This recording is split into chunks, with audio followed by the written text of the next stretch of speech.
Hello दोस्तों, स्वागत है हमारे यूट्यूब चैनल पाठशाला 21 में। आज है हमारा स्टैटिक्स का लेक्चर नंबर 4। आज हम बात करेंगे फ्रीक्वेंसी डिस्ट्रीब्यूशन के बारे में। चलिए स्टार्ट करते हैं। Frequency distribution. फ्रीक्वेंसी डिस्ट्रीब्यूशन क्या होता है? Frequency distribution is a statistical table.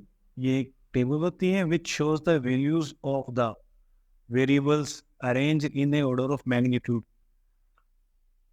either individually or in group and also the corresponding frequency side by side। Frequency distribution होता है कि जो भी वेरिएबल्स हैं वो उनके मैग्नीट्यूड की ऑर्डर में अरेंज किए जाते हैं, या तो इंडिविजुअल फॉर्म में हो सकता है या ग्रुप में भी हो सकता है। ये अपन आगे देखेंगे। बेसिकली फ्रीक्वेंसी क्या होती है, अपन बात करते हैं फ्रीक्वेंसी की। फ्रीक्वेंसी का मतलब होता है रिपीटेशंस।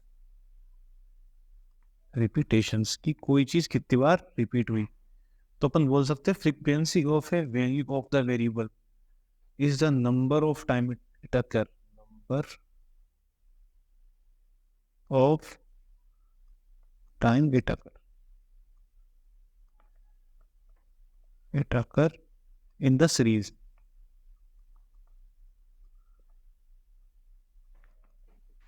सीरीज के अंदर कोई चीज कितनी बार रिपीट हुई है, कितने टाइम को रिपीट हुई, तो वो फ्रीक्वेंसी होती है। वो अपन एग्जांपल देखेंगे तो समझ में जाएगा अपने पास। फ्रीक्वेंसी डिस्ट्रीब्यूशन मैंने ऊपर देखा कि यहाँ पे दो प्रकार के होते हैं, इंडिविजुअल और ग्रुप।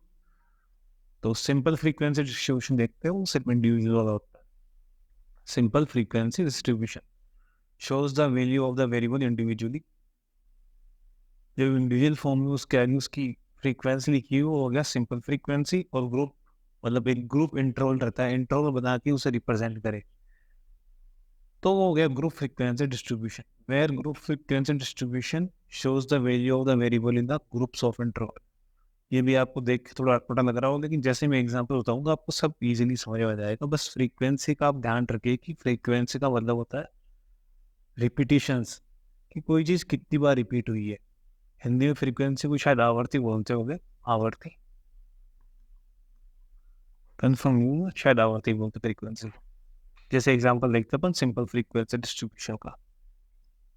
देखिए एग्जांपल, ये वैसे मैंने डायरेक्टली टेबल बना दी, वैसे ऐसा नहीं होता। ये simple frequency distribution showing the Heights of A school children. मैंने डाटा कलेक्ट किया 100 स्टूडेंट्स का, स्कूल के 100 स्टूडेंट्स का मैंने डाटा कलेक्ट किया, उनकी हाइट मेजर की। तो मैं 100 स्टूडेंट की हाइट कैसे लिखूंगा यहाँ पे, अगर फ्रीक्वेंसी नहीं हो तो?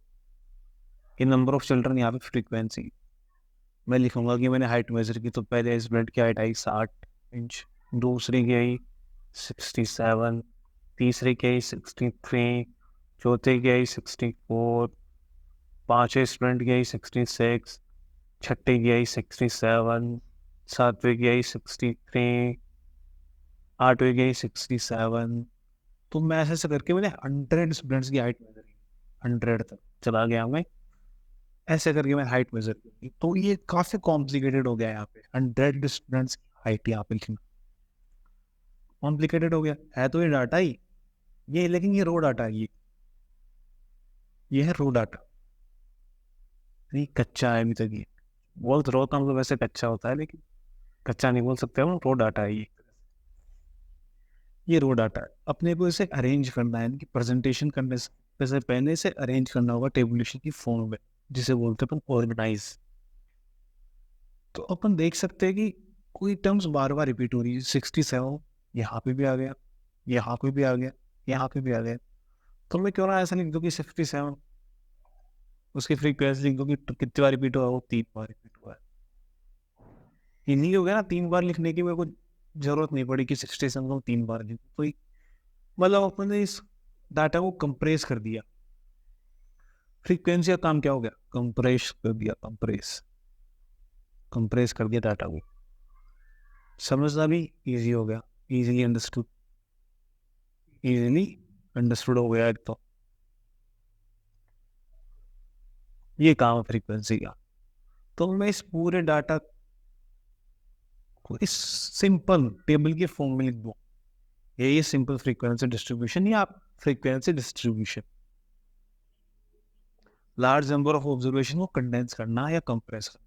तो यहाँ पे मैंने देखिए ऐसे ही डाटा को मैंने एक सिंपल फ्रीक्वेंसी डिस्ट्रीब्यूशन टेबल के अंदर अरेंज कर दिया है। यहाँ पे देखिए 60 इंच की हाइट वाले 2 स्टूडेंट, 61 की कोई नहीं है, 61 का तो 0 कर दिया, ऐसे एम्प्टी भी बोल सकता है, ये 0 एम्प्टी इंटरवल बोल सकते हैं। 62 का 50, 63 के 29, तो ऐसे करके टोटल 100 स्टूडेंट आ गए, यानी कि जो नंबर ऑफ ऑब्जर्वेशन हो गई वो टोटल 100 हो गई। सॉरी, ऑब्जर्वेशन टोटल फ्रीक्वेंसी 100 हो गई। ये था सिंपल फ्रीक्वेंसी डिस्ट्रीब्यूशन। अब आता है group frequency distribution. Group frequency distribution इस कमी कंप्रेशन, इसको कंप्रेस करके अपन ने ये बना दिया, और क्या पता और भी बड़ा डाटा हो, उसे भी कंप्रेस करके और भी छोटी फॉर्म में बनाना चाहे। जैसे मान लीजिए मैंने लिख दिया कि मेरे को लिखना है कि 61 से 63 तक कितने स्टूडेंट है, 64 से 67 तक कितने स्टूडेंट है, वो हो गया ग्रुप वाला। वो भी अपने एग्जाम्पल देखते हैं आगे ग्रुप फ्रीक्वेंसी डिस्ट्रीब्यूशन का। चलिए देखते हैं group frequency distribution given below the marks obtained by 24 student. तो यहाँ पे ऑब्जर्वेशन 24 हो गई, 24 स्टूडेंट्स इन एग्जामिनेशन।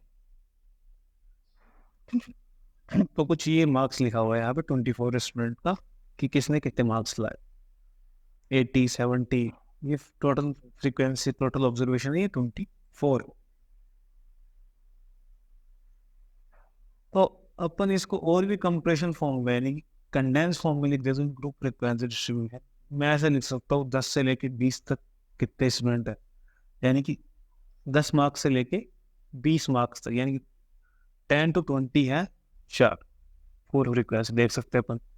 जैसे मान लीजिए 10 और 20 के बीच में कौन आ गया, एक तो ये आ गया, ये आ गया, ये आ गया और ये आ गया, तो अपन ने बोल दिया कि 4 फोर फ्रीक्वेंसी है 10 to 20 के बीच में, 20 to 30। अब आपके मन में डाउट आ रहा होगा कि ये मैंने कैसे डिसाइड किया कि 10 से 20 तक की फ्रीक्वेंसी, 10 से 20 तक का बनाना है मुझे इंटरवल, इसे इंटरवल बोलते हैं। 10 से 20 तक का जो है ये इंटरवल, ये मैंने कैसे डिसाइड किया कि इंटरवल बनाना है मेरे को, ये मैं आगे सारा बताऊंगा आपको। ये एक्चुअली होता क्या है कि इसे पहले या तो असेंडिंग या डिसेंडिंग ऑर्डर में अरेंज किया जाएगा इसे, फिर इसमें सबसे स्मॉलेस्ट ऑब्जर्वेशन निकाली जाएगी, सबसे लार्जेस्ट निकाली जाएगी, फिर उसके अकॉर्डिंग ही बनाया जाता है। मैं आगे आपको कंस्ट्रक्शन भी बताऊंगा इसका। ये तो भी एग्जाम्पल से ही मैंने बता दिया है यहाँ पे। 30 से लेके 40 तक के 5 स्टूडेंट है जो जिनके मार्क्स 30 से लेके 40 के बीच में आए हैं, वो 5 हो गया। ये हो गया 40 से 50 के बीच। तो आपको शायद फ्रीक्वेंसी का आइडिया तो क्लियर हो गया होगा कि फ्रीक्वेंसी क्या होती है। फ्रीक्वेंसी को अपन स्मॉल एप से भी डिनोट करते हैं। चलिए आगे चलते हैं अपन। Useful terms associated with group frequency distribution. जो ग्रुप फ्रीक्वेंसी डिस्ट्रीब्यूशन है इसके अंदर कुछ टर्म्स होती है, कुछ बेसिक टर्म्स होती है, उनको देखेंगे। जैसे ये फ्रीक्वेंसी हो गई, आगे काफी टर्म्स वो देखेंगे। क्लास इंटरवल और क्लास, जैसे ये क्लास इंटरवल आई 10 से लेकर 20 तक, क्लास इंटरवल, क्लास फ्रीक्वेंसी, कोई चीज़ कितनी बार रिपीट हुई वो हो गया frequency. Class limits, lower limit, upper limit, class boundaries, lower class boundary, अपर क्लास बाउंड्री, क्लास मार्क और मिड वैल्यू, ये एक सब सेम ही है। क्लास मार्क भी मिड पॉइंट या मिड वैल्यू वही बोलता है। विड्थ और size of the class interval, frequency density कि उस क्लास के अंदर कितनी फ्रीक्वेंसी है। चलिए कि एग्जांपल से देखें कि अपने से आगे पहले अपन डेफिनेशन देख लेते हैं, फिर बारी बारी से अपन देखेंगे इसे। क्लास इंटरवल क्या होता है? When a large number of observation varying in a wide range are available, जब बहुत सारी ऑब्जर्वेशन दी हुई है, large number of observation, these are usually classified in several group, उन्हें छोटे छोटे ग्रुप में क्लासीफाई करके according to the size of value. When one end of a class is not specified, the class is called an open end class. ये थोड़ा आगे का है, ये बात देखिए पर। When a large number of observation, जब लार्ज नंबर ऑफ ऑब्जर्वेशन दी हुई है तो क्लास इंटरवल की फॉर्म उसे अपन कंप्रेस करके छोटे छोटे इंटरवल बना के, जब ऑब्जर्वेशन ज़्यादा है तो उन्हें छोटे छोटे इंटरवल बना के उनकी फ्रीक्वेंसी के अकॉर्डिंग डिस्ट्रीब्यूशन करना। तो जो क्लास इंटरवल बनता है वो वही है क्लास इंटरवल। जैसे मैंने यहाँ पे बनाया था 10 से लेके 20, 20 से लेके 30। अब मैं ऐसे लिखता कि 10 के 30 स्टूडेंट है, 11 के हैं, 12 के हैं, तो इससे बढ़िया मैंने सीधा लिख दिया कि 10 से लेके 20 के बीच में जितने भी स्टूडेंट है वो सारे कवर हो जाएंगे इसके। तो ये हो गया क्या, क्लास इंटरवल। यहाँ ये हो गया class interval. Open open class, चलो मैं बताता हूँ ओपन क्या होती है। जैसे मैंने यहाँ पे लिख दिया, यहाँ पे मैं एक और चीज लिख दूँ, अगली इंटरवल जाएगी 15 एंड अबव, अगला इंटरवल रहेगी एक एंड तो इसका डिफाइन है 50, लेकिन अगला एंड डिफाइन नहीं है। 15 एंड अबव कितना भी हो सकता है, ये 50 से लेके 60, 70, 80, 15 एंड अबव। ये जनरली जब काम में लिया जाता है कि जब 50 से आगे टर्म्स रिपीट काफी गैप से हो रहा है, जैसे कि मान लीजिए 50 से 60 के बीच में कोई टर्म्स नहीं है, तो मैं जीरो फ्रीक्वेंसी लिखने से बढ़िया है कि 50 से अबव लिख देता हूँ, 15 एंड अबव। तो ये हो गया 15 एंड अबव, ये हो गया ओपन एंड। ठीक है, आगे देखते हैं। क्लास फ्रीक्वेंसी और टोटल फ्रीक्वेंसी में बताया गया number of observation following within class. Number of observation following within class, एक क्लास के अंदर कितनी ऑब्जर्वेशन आ रही है, it's called class frequency. The sum of the class frequency is called total frequency. ये हो गई क्लास फ्रीक्वेंसी कि कितनी ऑब्जर्वेशन 10 से लेके 20 के बीच में आ रही, वो हो गई फ्रीक्वेंसी, और इन सब का सम, ये हो गई क्या, टोटल फ्रीक्वेंसी। Total frequency 24। चलिए आगे बात करते हैं क्लास लिमिट्स।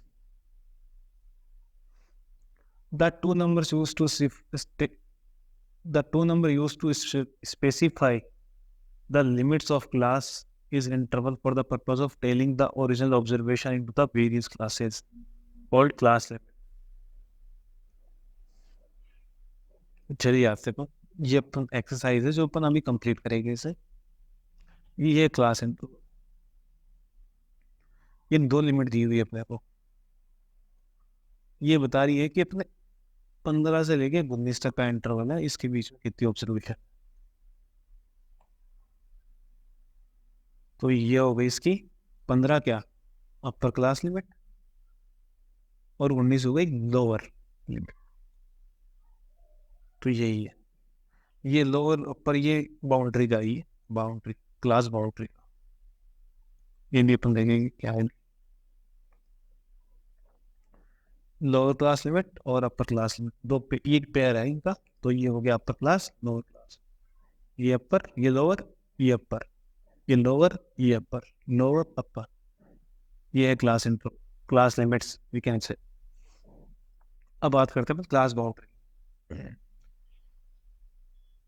सपोज कीजिए ये अपने पास एक एग्जांपल है, इसमें अपन ने देखा कि 15 से 19, 20 से 24, 24 से 25, 25 से 29, 30 से 35। अब कोई इंटरवल हो 19.5 की कोई ऑब्जर्वेशन, 19.5 वो कहाँ पे आएगी, यहाँ पे आएगी कि यहाँ पे आएगी। देखिए ये 19 पे खत्म हो रहा है और ये 20 से स्टार्ट हो रहा है, ये तो इन दोनों के बीच में फंस गया, लेकिन ये आएगा कहाँ पे।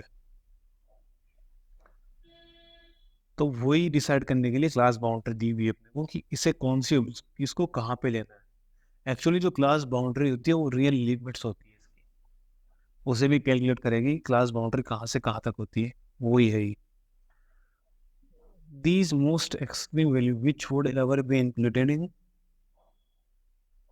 in class interval, जो एक्सट्रीम वैल्यू जिन्हें अपन अपनी क्लास इंटरवल में इंक्लूड कर सकते हैं, वो एक्सट्रीम वैल्यू एक लोअर लिमिट की होगी, एक अपर लिमिट की होगी, जिन्हें अपन अपनी क्लास के अंदर इंक्लूड कर सकते हैं, वही होगी क्या, क्लास बाउंड्री। ये क्लास है यहाँ पे class boundary. Class boundary in fact the real limits of a class, जो क्लास बाउंड्री है वही रियल लिमिट होती है क्लास इंटरवल की। The lower extreme point is called lower class boundary and the upper extreme point is called upper class boundary। तो class boundary calculate करने के 3 step है। सबसे पहले ये फॉर्मूला बाद में चाहिए, पर 3 स्टेप है, मैं आगे बताता हूँ खाली जगह में।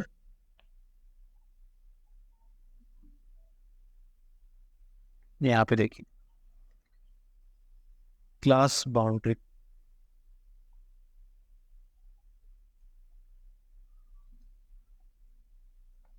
स्टेप 1, सबसे पहले जो अपर क्लास की बाउंड्री है, अपर क्लास बाउंड्री है, किसी भी इंटरवल की अपर क्लास बाउंड्री में से subtract the first upper class interval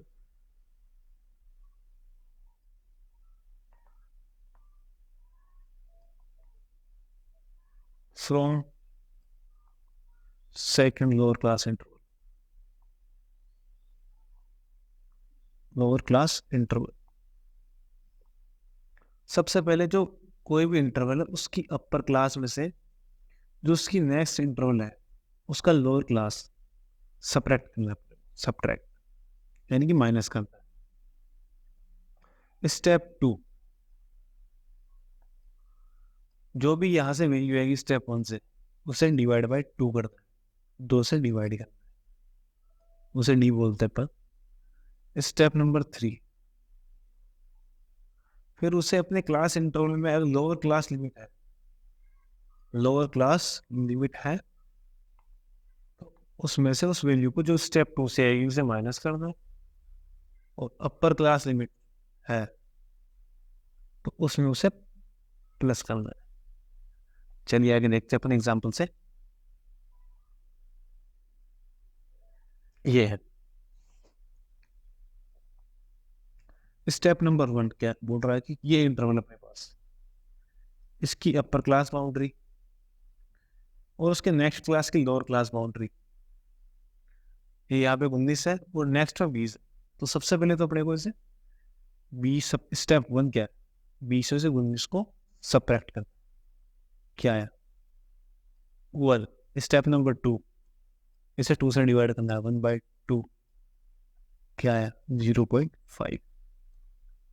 आगे क्या करना है, मैंने बताया था लोअर क्लास लिमिट में से तो इसे सबट्रैक्ट करना है 0.5 को, और अपर क्लास लिमिट में इसे ऐड करना। तो मैंने 15 में से 0.5 को माइनस किया तो क्या आया 14.5, 19.5 यानी कि 19.5 को मैंने अगर ऐड किया 0.5 में तो क्या आया 19.5, सॉरी 19 में से मैंने 0.5 ऐड किया तो 19.5।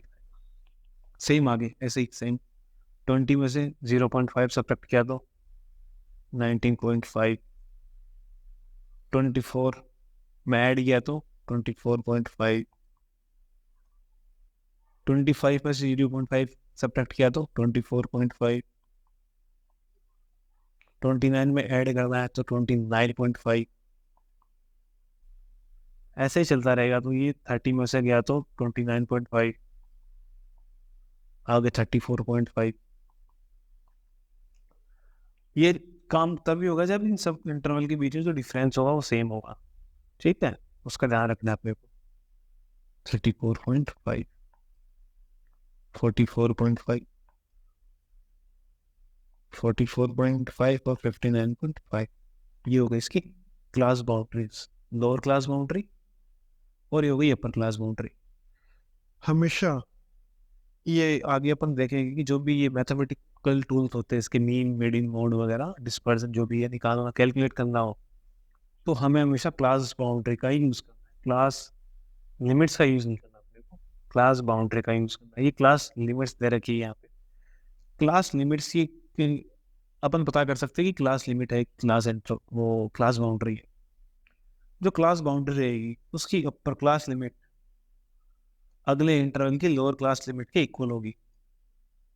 देखा आपने 24.5 यहाँ पे तो 24 यहाँ पे, यानी कि अपर क्लास लिमिट और उस अगले वाले की लोअर क्लास लिमिट इक्वल है।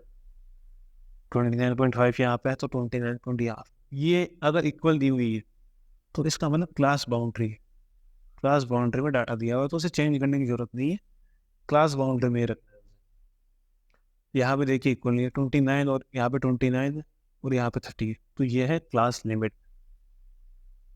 यह है क्लास बाउंड्री। तो क्लास बाउंड्री के अंदर कन्वर्ट करना है जब भी मैथमेटिकल टूल्स का यूज करें, ठीक है। आगे चलते हैं, या फिर मैंने उसे फॉर्मूले की फॉर्म में बताया हुआ है कि लोअर क्लास बाउंड्री फाइंड करने के लिए लोअर क्लास लिमिट है उसमें से 1/2 डी, ये बताया मैंने लोअर क्लास लिमिट से, वही एस जो मैंने बताया था। डी क्या है? D is the common difference between the upper class limit of any class interval and the lower class limit of the next class interval. यहाँ पे ध्यान रखना है कि लोअर क्लास लिमिट में से उसे माइनस करना है और अपर क्लास लिमिट में उसे यहाँ पे बीच में प्लस का साइन है एडिशन का, तो ये ऐड करना। नोट ये इंपॉर्टेंट चीज़ है यहाँ पे काफ़ी।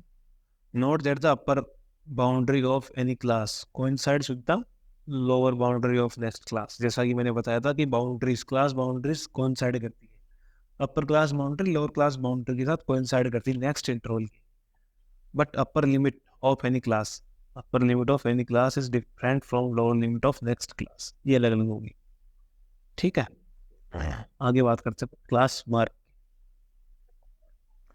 क्लास मार्क और मिड वैल्यू। क्लास मार्क को बोलते हैं मिड पॉइंट, कि दोनों इंटरवल के बीच एक मिड पॉइंट। अपन कैलकुलेशन यूज करेंगे तो उसमें मिड पॉइंट का ही यूज करेंगे, इंटरवल यूज नहीं कर सकते। इंटरवल कैसे यूज करेंगे? उससे दोनों वैल्यू निकलेंगी। एक इंटरवल की एक वैल्यू निकालनी है, एक एवरेज वैल्यू निकाल सकती है जो उस कंप्लीट इंटरवल को डिफाइन कर सके, तो वो मिड पॉइंट की होगी। The value exactly at the middle of the class interval is called class mark और मिड पॉइंट। जो क्लास इंटरवल के एकदम बीचों बीच वैल्यू होगी वो होगी मिड पॉइंट।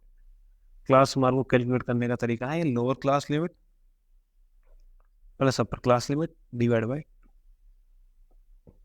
क्लास बाउंड्री से भी करेंगे तो भी वही आएगा, डिवाइड बाय 2। देखते हैं अपन इसमें क्लास मार्क, तो 19 प्लस 15 डिवाइड बाय 2 कितना आएगा?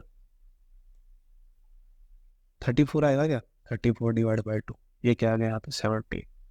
ऐसे ही 24 प्लस 20 बाई 2 कितना आएगा? 24 प्लस 20, जो भी आएगा वो आप क्लास मार्क यहाँ पे ले सकते। ये हो गया क्लास मार्क्स, काफ़ी ईजी है। दोनों को सेपरेट ऐड करना है, लोअर क्लास लिमिट और लोअर क्लास लिमिट और अपर क्लास लिमिट को ऐड करना है और उसे 2 से डिवाइड करके क्लास मार्क आ जाएगा। और ये क्लास मार्क क्या बोलते हैं? मिड पॉइंट बोलते हैं, मिड वैल्यू, मिड पॉइंट। ठीक है, आगे अपन देखते हैं विड्थ।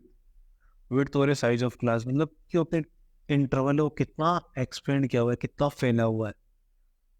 द विड्थ और size of a class is the difference between the lower and the upper class boundaries.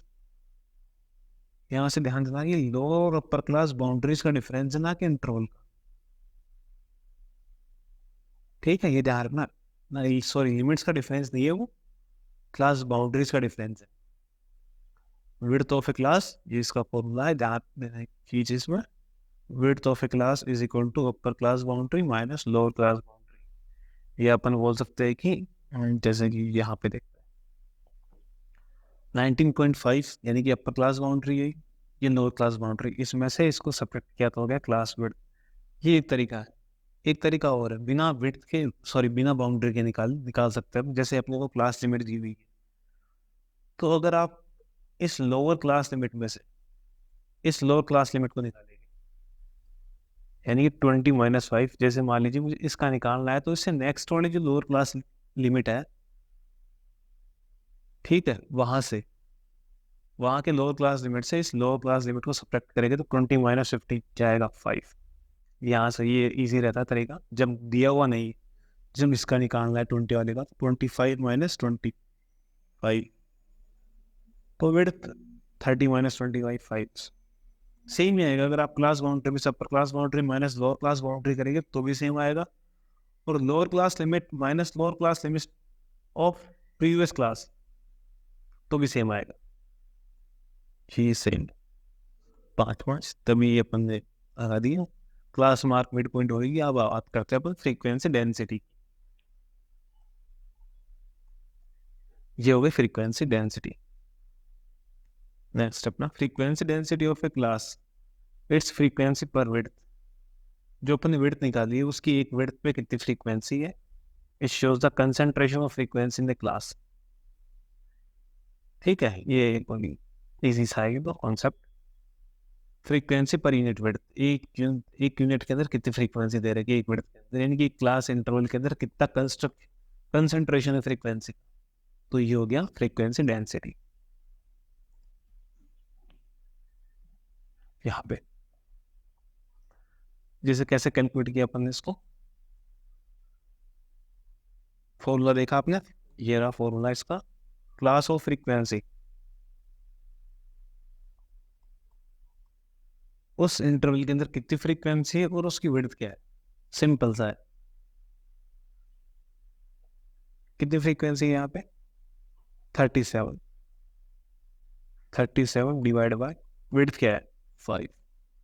इससे अपने को पता पड़ जाएगा कि किस इंटरवल के अंदर कितना कंसंट्रेशन है, एक ऑब्जर्वेशन का कंसंट्रेशन।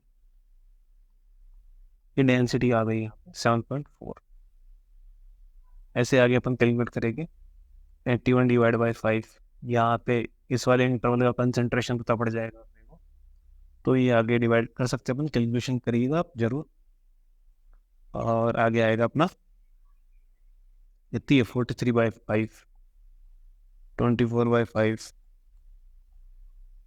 9/5, 6/5। ये एक इंटरवल के अंदर कंसंट्रेशन बताएगा और कुछ नहीं बताएगा। फ्रीक्वेंसी डेंसिटी काफी कम यूज आएगा ये तो अपने भी सिंपली यूज कर लिया, क्योंकि जो विड्थ ऑफ क्लास है वो कॉमन है। कई बार क्या होगा कि विड्थ ऑफ क्लास सेम नहीं मिलेगी तो उसमें थोड़ा सा दिक्कत आती है, लेकिन अगर अपन क्लास इंटरवल खुद बनाए तो उसमें ध्यान रखेगी जो विड्थ है, जो क्लास इंटरवल की जो लेंथ है वो सेम ही रखे। तो आज के लिए इतना ही। आई होप लेक्चर आपको काफ़ी अच्छा लगा होगा। अगले लेक्चर में अपन देखेंगे कम्युलेटिव फ्रीक्वेंसी। तो प्लीज़ हमारे चैनल को लाइक कीजिए, शेयर कीजिए अपने दोस्तों के साथ जिन्हें ये स्टैटिक्स उनके सिलेबस के अंदर है। थैंक यू, मिलते हैं नेक्स्ट लेक्चर के अंदर।